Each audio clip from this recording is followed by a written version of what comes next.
It's recommended to them, but I It's a don't know. little cumbersome. It takes the provider to click on the hyperlinks, find their spreadsheet, fill in the cells, save it, upload it.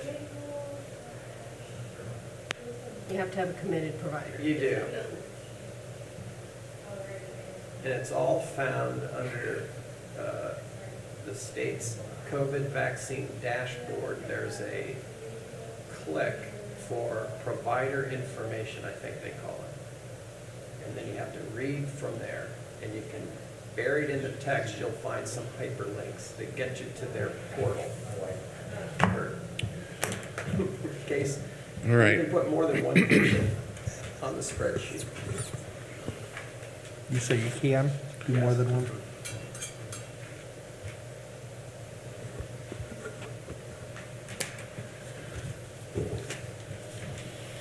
All right, well, good morning, and thank you all for joining us. We are all here live this morning and with our biweekly COVID press conference. This morning, I'm sure there's a lot to talk about. Vaccinations, numbers of doses, registrations, third waves, post-shot behavior. There's probably a lot of questions, and we seem to be answering questions, but then it generates more questions. So obviously, those are the things we'll look at. I did talk with a gal that's continuing to make masks. Her group is now up to 18,000 masks, and they're still providing them to the fire station and the schools, and just doing a marvelous job. So masks are still available at Warsaw Station, Station 2 out on Center Street. With that, we're joined this morning by our normal cast of characters, Dr. Remington, Teresa Reed, and Kurt Carlson. So we'll dive right in. Always give Dr. Remington the first and typically the last word. So, Dr. Remington? Sure. Well, thanks for the invite, Mayor. Let me give you a little background historically of where we've been with cases, and we'll talk about the vaccine, where I see some issues coming in the future. Then maybe Teresa, I'll hand off to you talking about case contact investigation in schools specifically, and anything else that you'd like to fill in. So it was on March 26, 2020 that we had our first known COVID case in Kosciuszko County, almost a year ago. Since then, we've counted 8,659 cases, 112 deaths. Kurt and his team and others have provided 94,375 tests in this county. Kudos to largely the hospital providers, but Kurt Carlson in the Bowen Health Center has been huge with that, as you know. Currently, using the governor's executive order parlance, we are blue, which is good. We had been red, then orange, then yellow, so blue is good. We are at 2% positivity. That's a 7-day rolling average. In November, at our worst, we were at 26%. Our 7-day rolling average of new cases is 7. At our worst in November, 134. So let that settle in. Vaccination, if you go to the State Department of Health vaccine dashboard, that you'll see 12,213 doses administered, at least a single dose. And that's all points of dispensing, all hospitals, extended care facilities, pharmacies, public health clinics, 12,000 some doses to Kosciuszko County Arms. If you look at an adult population, 18 and older, of about 60,600 adults in this county, so that's 20% have had at least one dose.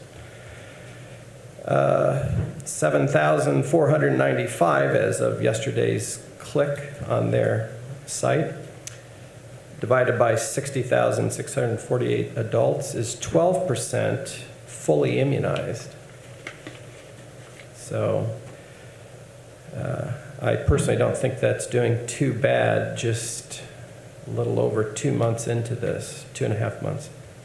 At our health department clinic, just bring it down to roost in our clinic. This is an unprecedented immunization effort and clinical endeavor for the health department of Kosciuszko County. Since January 11th, our first day of providing COVID vaccination, we've delivered 9,278 doses into arms. Right now, we're allocated 1,600 doses a week. That's running Monday, Tuesday, Wednesday, Thursday. Yesterday, my chief nurse at the immunization clinic said we did 399 doses yesterday. That's a ton of work for us, I'll just say. We are doing this on the backs of approximately 230 volunteer hours weekly on top of our paid staff. We couldn't do it without this cadre of partners, wonderful people giving up their time without a nickel in it for them. Maybe occasionally somebody brings by lunch, and they work hard. It's just one patient after another. It's been like that for 3 weeks now. We preserve Fridays as a day not to give COVID vaccines so that we can try to maintain some semblance of normalcy in getting shots into arms of the kids, infants, toddlers, children, teens, which has always historically been the main clinical endeavor of the Kosciuszko County Health Department. We're trying not to let that slip behind in the midst of this. The vaccine is safe. Just brought something from the CDC this morning to share that you probably have seen. Anaphylaxis, life-threatening systemic allergic reaction to vaccine is probably the biggest thing to watch for. They're still rare, and it's occurring at approximately 2 to 5 per million vaccinated in the United States, and that's as per reporting through the Vaccine Adverse Event Reporting System, VAERS. So if it hasn't been reported, then we don't know.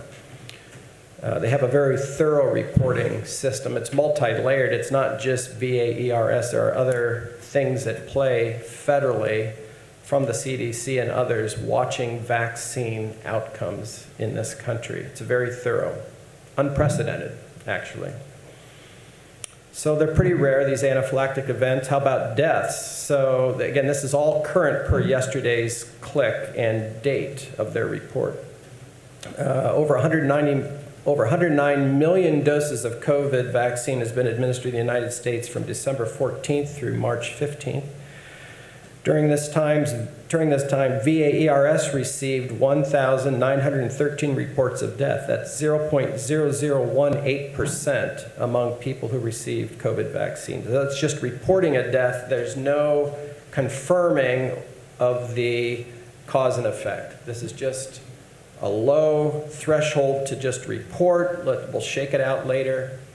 So taking all comers who died within short shrift of having a vaccine, 0.0018% in this country so far.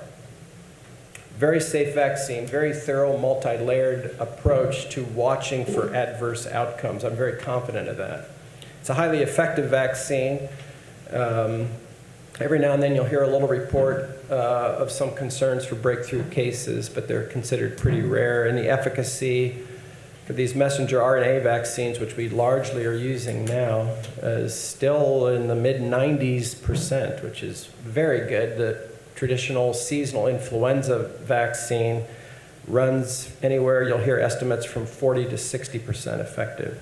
It still prevents bad outcomes, deaths and hospitalizations, but maybe not the best to prevent an infection. So, but COVID vaccination is very effective. Very few breakthrough cases, let alone someone severe enough to be hospitalized or die from a COVID case after vaccine. So we're very, very fortunate.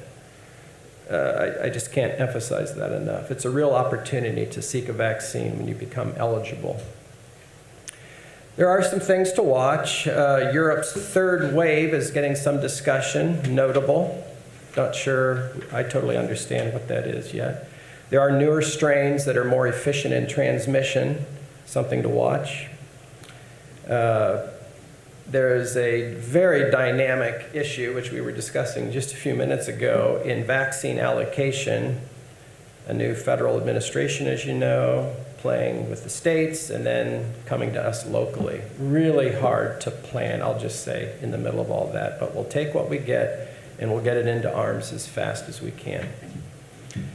I think as a health department, we need to think of contingency planning, and we have wonderful partners right here in this room that I've been in discussion with a week ago, thought we would build out capacity, and then we couldn't get the vaccine, we think. So it stalled again. But should we need to build it out as a health department, the city of Warsaw, Mayor Talamer, the Bowen Health Clinic,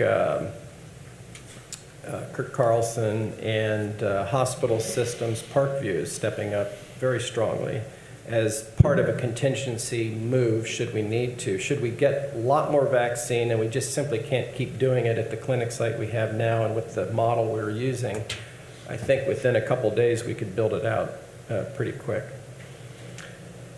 You'll see an increasing role of federally contracted vaccine venues, and right now, kind of operating independent of the health department, are pharmacies engaging with school employees eligible to get the vaccine now. So that's happening independent of our local health department. So good, more of that, I would say.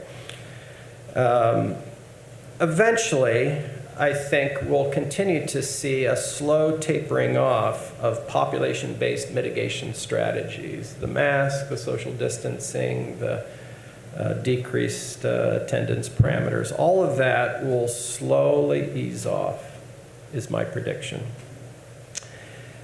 At the health department in this county, just for administrative simplicity, if nothing else, and because we have not had an exceptional positive or negative experience in this county, we have stayed to the course of our current governor's hand on the tiller with executive orders. And as you know, there's been quite a sequence of those over the last few months. We'll continue to look to that and stick with that plan as far as those unpopular and debated population-based mitigation strategies. I think there is a place for them, and I don't think any of us perfectly know exactly how this will totally ease off and be a final end game, but it will come, it will. So these are better days in the COVID pandemic, I think is my bottom line. For those eligible to seek a vaccine, please do that online, myshot.in.gov, or what's getting even better is 211. The queues are not as long as what I'm hearing from my patients. So you can always just call 211.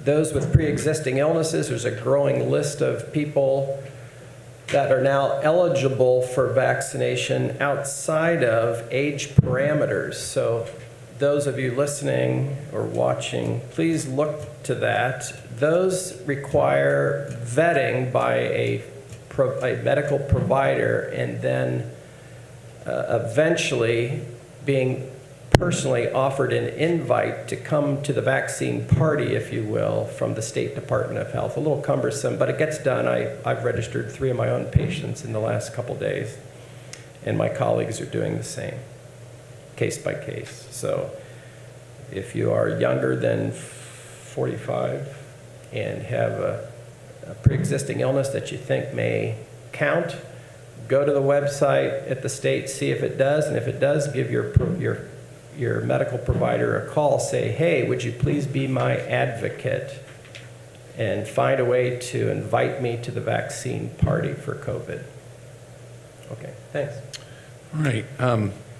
Before I get away from you, I'm going to put you on the spot a little bit.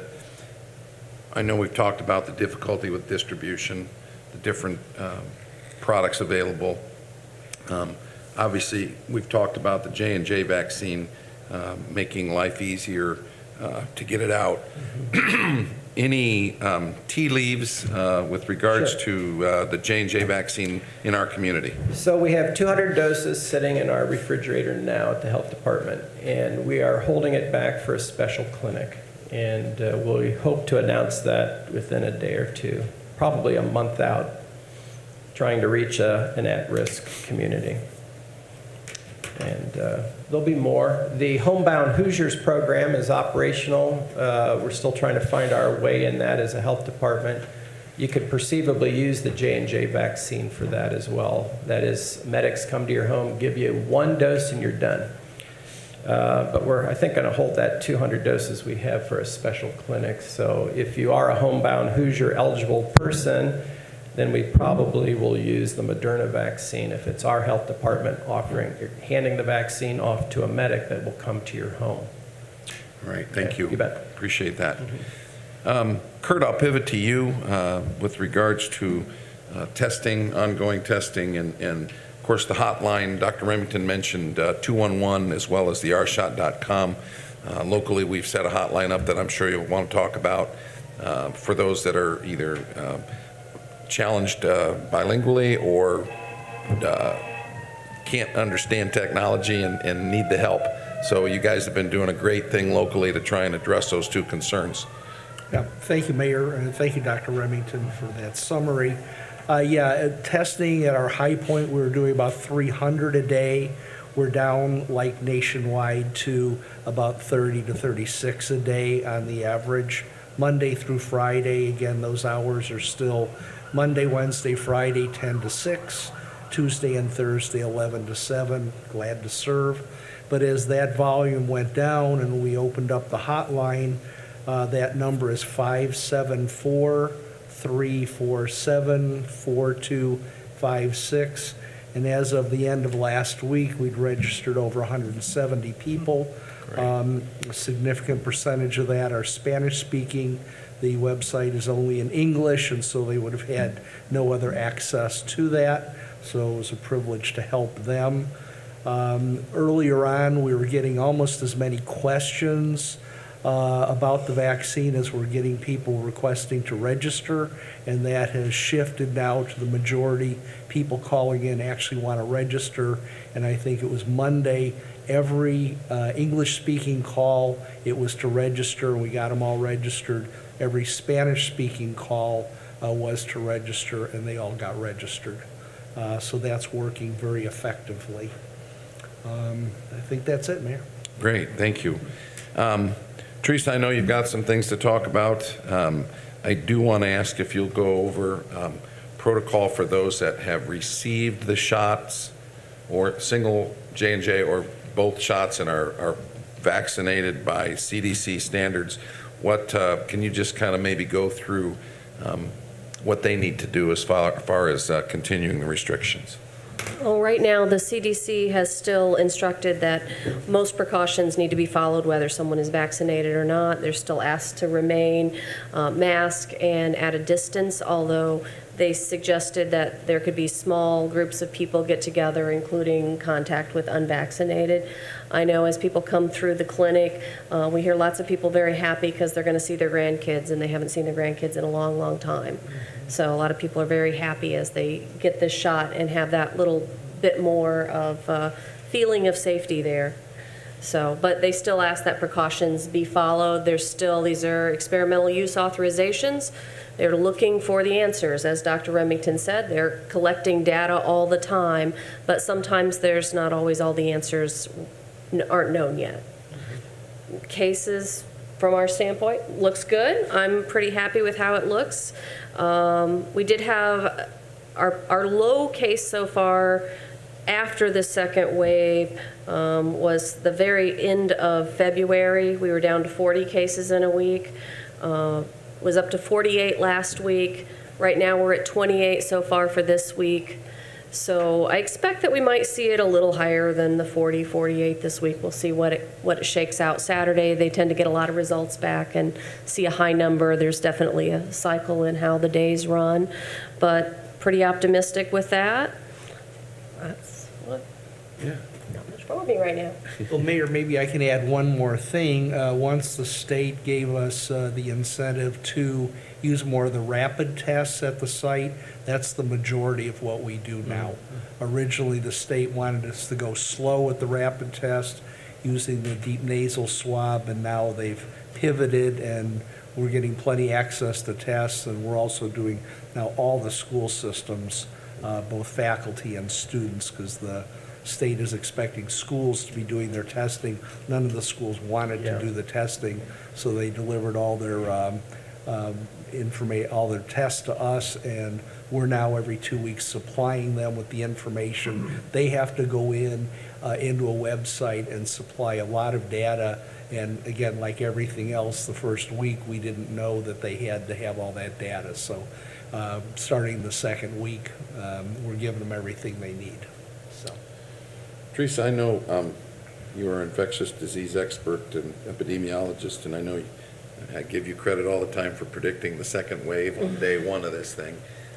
Dr. Remington mentioned a third wave potentially in Europe.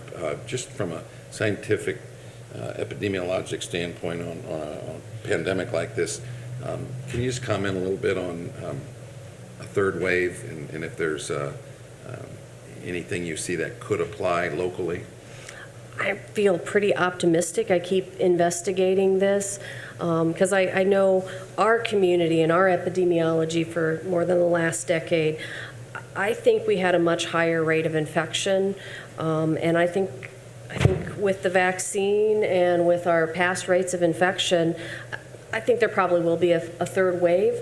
I'm not sure we're going to feel it as bad. My hope is that it's going to just be a little bump, and we're just going to we'll know it's there, but that it's not going to be overwhelming, because I think it won't be long and we're going to hit 20 or 30%. Also, the longer we go into a pandemic, a novel virus, the thing that makes a pandemic, since it's new, that's what makes it extra dangerous.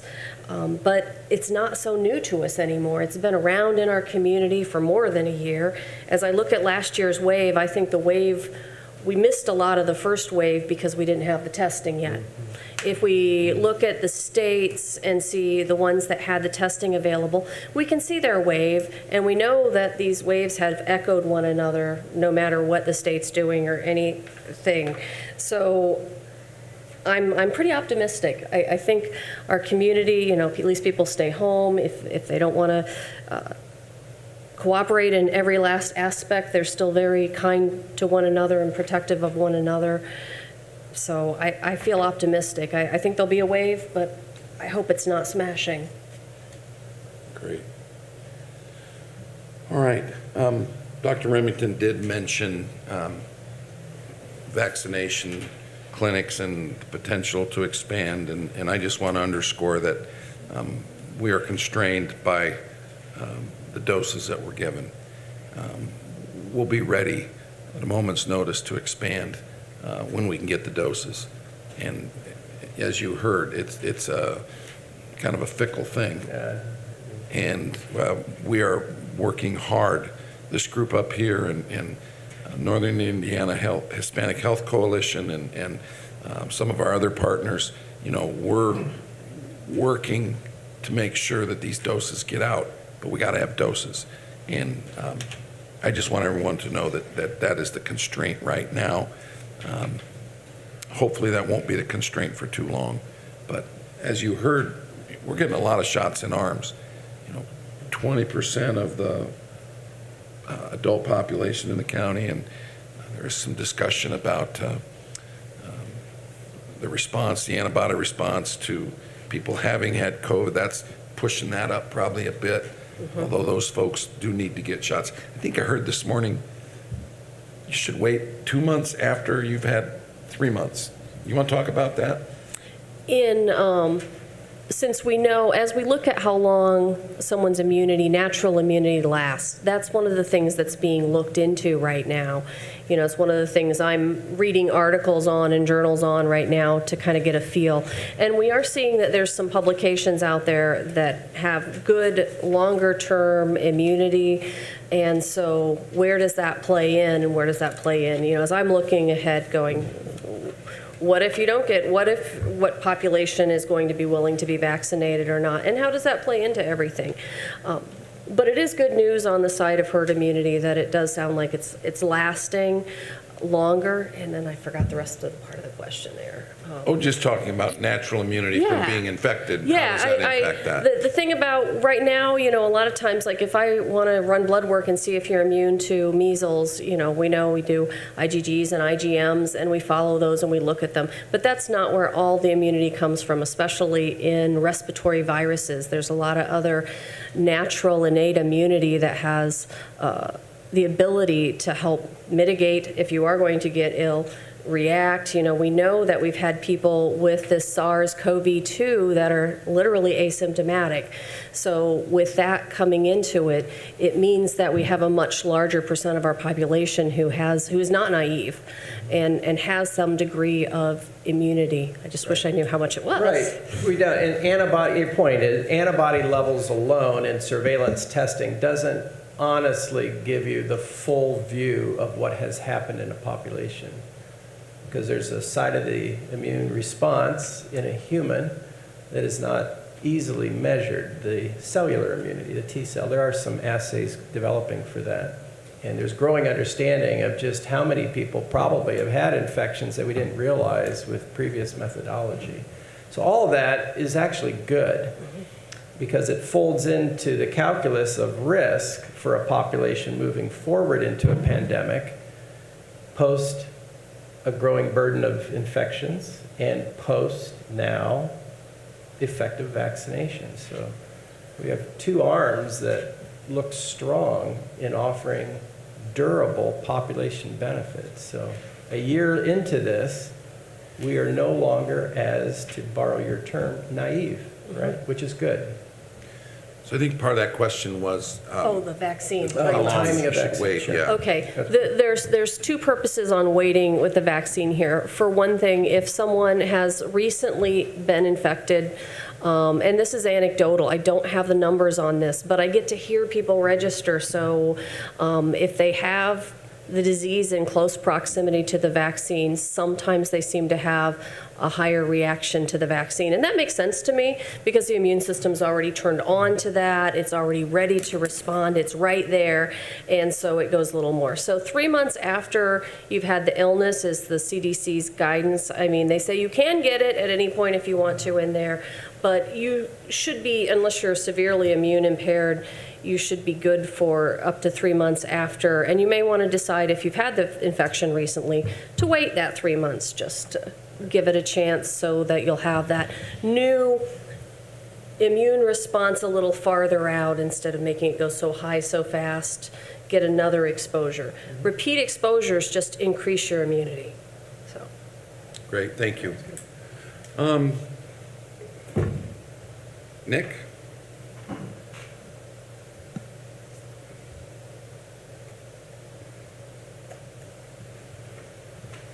Dr. Remington, last week the president mentioned in his address that he wants a deadline set for the states to open up the vaccine to all adults of age. With that said, do you feel that if that were to be the case, that we would be ready to move into that? Or do you think we're not necessarily to that point yet? I mean, we're maxed out, we think, with our allocation now with the progressive age cohorts as they've come. So if there's a big opening up in 6 or 8 weeks, we can only accommodate so many people with the amount of vaccine we're allocated. So that's number one. So say if coming with that opening up of the invites, you were offered more vaccine, then we would ramp up in some of the contingency discussions we've had and move there quickly to provide more serving lines for the residents of Kosciuszko County. So, sure, opening up is fine, not a problem. We can only give what we have to give, and we're kind of at that pragmatic right now. We can only give what we can give. I really like this progressive age cohort thing that the state has done. I mean, especially back a month ago, think of what we did with the most vulnerable population by putting them high in our priority. And that was really good. And I like the scheduled basis. Maybe someday it won't all have to be scheduled, but that has really provided some order in the chaos. So sure, I don't overly care how they move forward, Nick, in opening up to cohorts. Let them come, but please give us more vaccine as you can. And let us know about it ahead of time so we can figure out how to do it. That's all. Yes, Mr. Spalding? I don't know if that mic's working. I may just have you grab Nick's mic. Thanks. Dr. Remington. So I'm excited to say that yesterday I made an appointment, and today I got my first of 2 Moderna vaccines. Wow. Yay. Still alive, doing well. So I am among 12,000 people in this county, I believe, that have Yeah. received at least one dose. Of those 12,000, have there been any serious reactions or problems?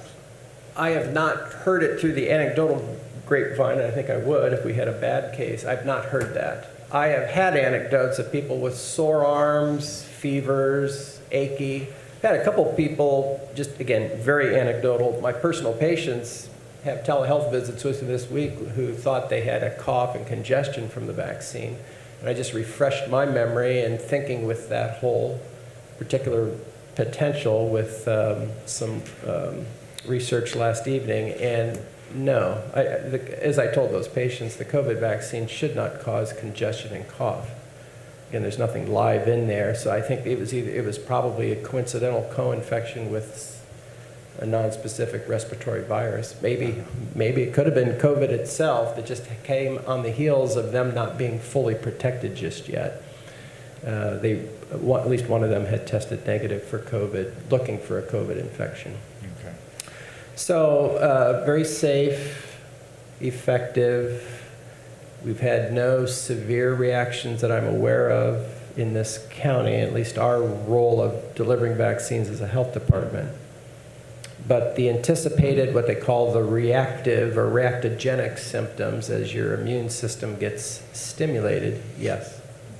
We are still in respiratory season, so it's just like with flu shot campaigns, people invariably get a non-specific respiratory virus on the heels of receiving a flu shot. The same, I think, is happening now with the COVID vaccine, too.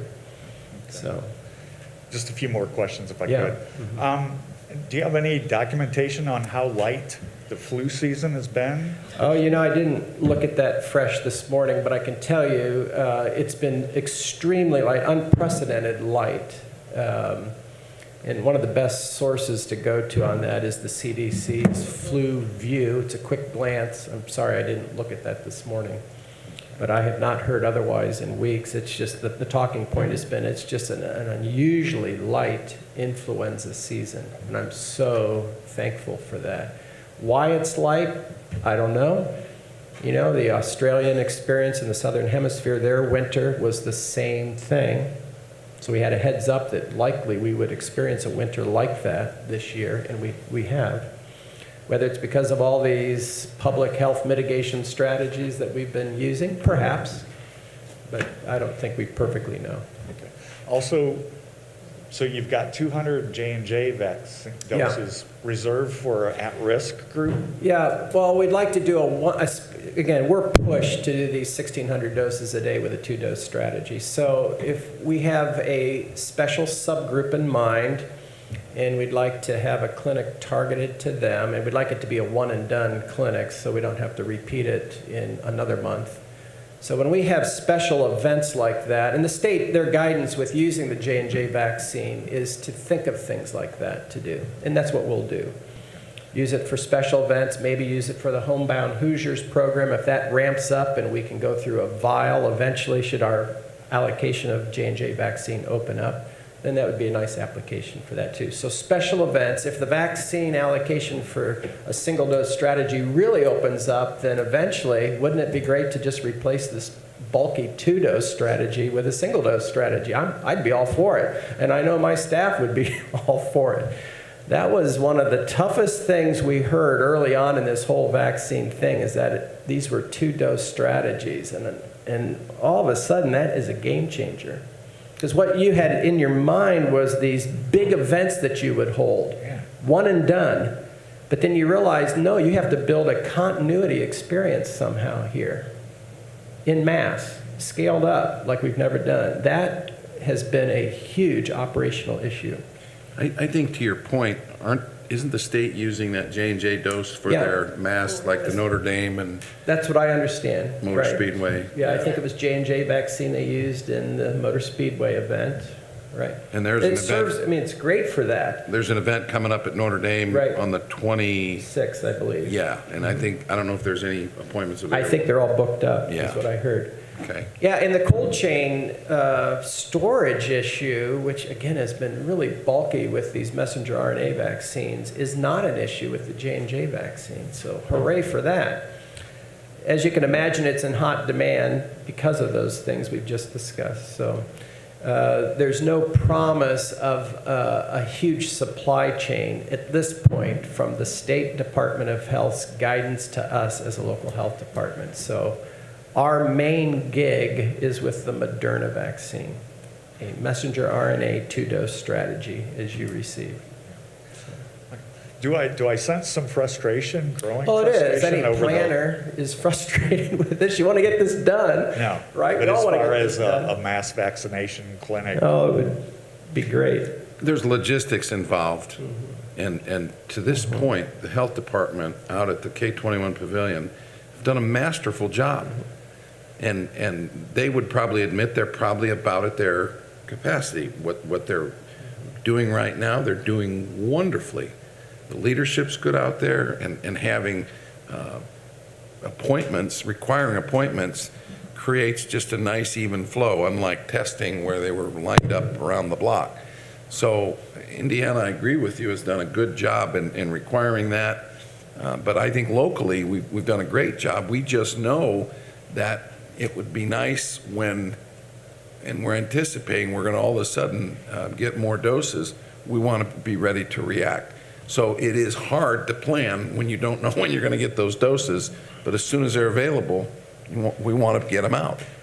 Because obviously at the end of the day, achieving the herd immunity in our community, getting folks back to normal is what everyone in this community wants. It's not just the mayor, it's not the people sitting up here, it's you all, it's everybody wants the same thing. And trying to do that efficiently as we're putting our ears to the tracks to hear when we're going to get more doses. You know, I'd love for Dr. Remington to have said, yeah, by the end of this month, we're going to get all J&J doses. Wow, would that make our planning a lot easier? But we don't know that, and we won't know that. So that's the frustration, is just awaiting this supply chain of doses and different products to trickle down to our community. And, you know, every community's having the same concern. So I'm not screaming and yelling, but it'd be a lot easier if we knew. Thank you. Amanda, and there you go.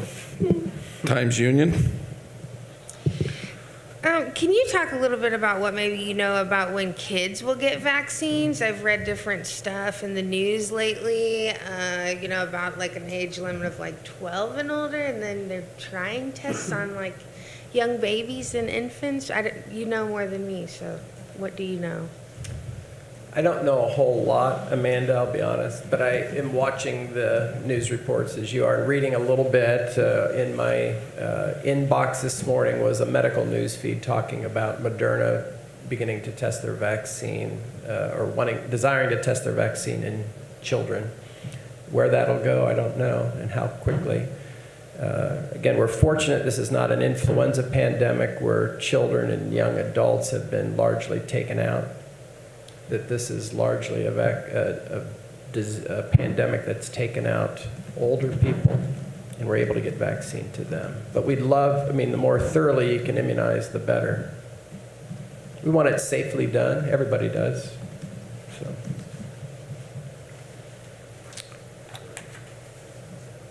All right, any more questions?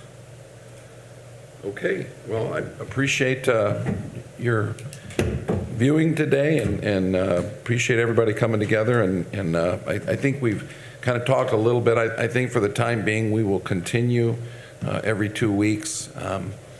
You know, there's this is still an evolving situation, so we're just hopefully at the end of it. But we're learning. I think the differences between when we started these press conferences now is Teresa just gave me about 3 scientific reports that have data from when this whole thing started, and that's now driving our decision-making instead of trying to anticipate or base it on what's happened in the past with other pandemics. So it's all good. So we'll be back in a couple weeks, and again, thank you all. Appreciate it. Appreciate the opportunity.